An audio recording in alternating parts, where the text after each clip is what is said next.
වික්‍රම බාහු සහෝදරයාගේ දෙවෙනි ගුණ සම්මුර රැස්වීම විදියට මේ රැස්වීම පැවැත්වෙන්නේ. පැමිණි සහෝදරයන් සියලු දෙනාම සහෝදරත්වයෙන් පිළිගන්නවා. ඒ වගේම වික්‍රම බාහු සහෝදරයාගේ දෙවනු සමරුම වගේම ඊට සමගාමීව වඩුකොඩේ සම්මේලනයේ සම්බන්ධව කතිකාව පිළිබඳ පොතක් දක්වලා තියෙනවා රණත් කුමාරසිංහ සහෝදරයා නවසම සමාජ පක්ෂයේ වර්තමාන ප්‍රධාන ලේකම් සහෝදරයා. මේ වික්‍රම බාහු සහෝදරයාගේ ගුණ සමරුම යන අතරතුරම අපි ඒ පොතත් පිළිගැනීම කරනවා. ඒ වගේම මේ පොත ගැනත් යම් කතිකාවක් කරනවා. ඒ සියලු දේවල් තමයි මේ රැස්වීම කෙරෙන්නේ. 2024 ජූලි මාසයේ 25 වෙනිදා වික්‍රම බාහු සහෝදරයා අපි අතරින් සදාටම සමුගත්තා. අවුරුදු 82ක් ඒ සහෝදරයා තමන්ගේ ජීවිත කාලය මුක්ති විඳා.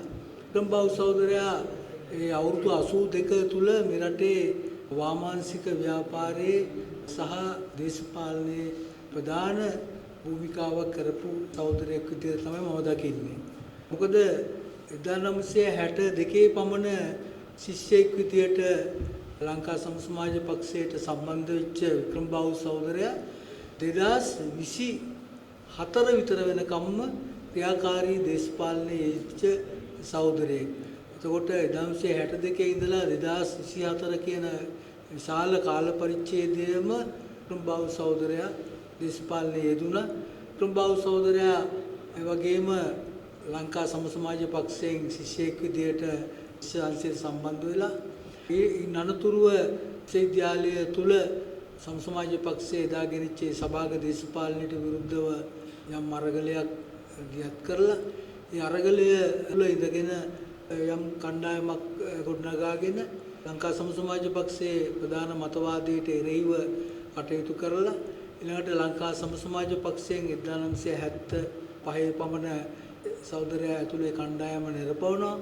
ඊළඟට 1977 වෙනකොට සහෝදරයා නව සමාජ පක්ෂය ආරම්භ කරනවා 77 දෙසැම්බර් මාසේ.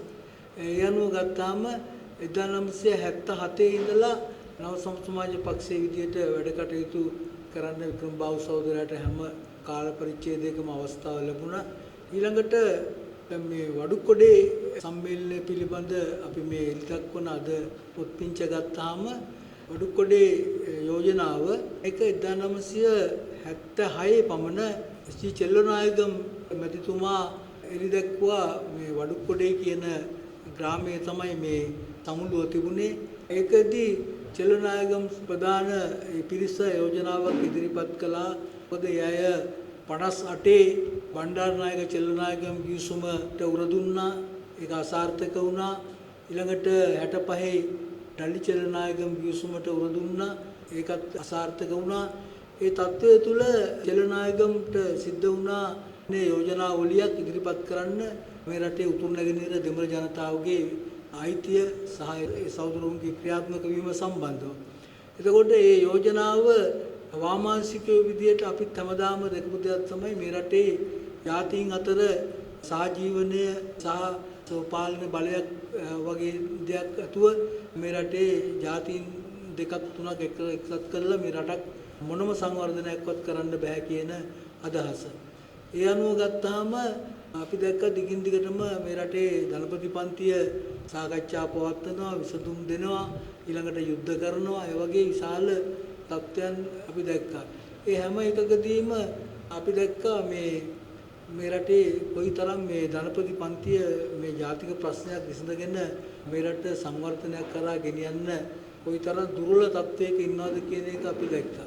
ඒ හැම අවස්ථාවකම වාමාංශික විදියට නව සමාජ පක්ෂයේ බිහිවුණු දා ඉඳලා අපි යම් කෙනෙක් ජාතික ප්‍රශ්නයට යම් විසඳුමක් දෙන්න යම් බලබෙදීමක් කරන්න කැසකවපු හැම අවස්ථාවකම නව සමාජ පක්ෂයේ විදියට අපි ඒක ආරක්ෂා කරලා තියෙනවා. ඒ වගේ ඒක ආරක්ෂා කරනවා කියන්නේ ඊටාම අමාරු දෙයක්. අපි දැක්කා 7 ඉන්දු ලංකා ගිවිසුම වෙලා වුණත් අපි ඒ පළාත් සභා කරගහලා සාල විදියට මේ රටේ වාමාංශික ජාතිවාදීන්ගේ ඝාතනයට ලක් වෙච්ච තත්ත්වයක් තිබුණා.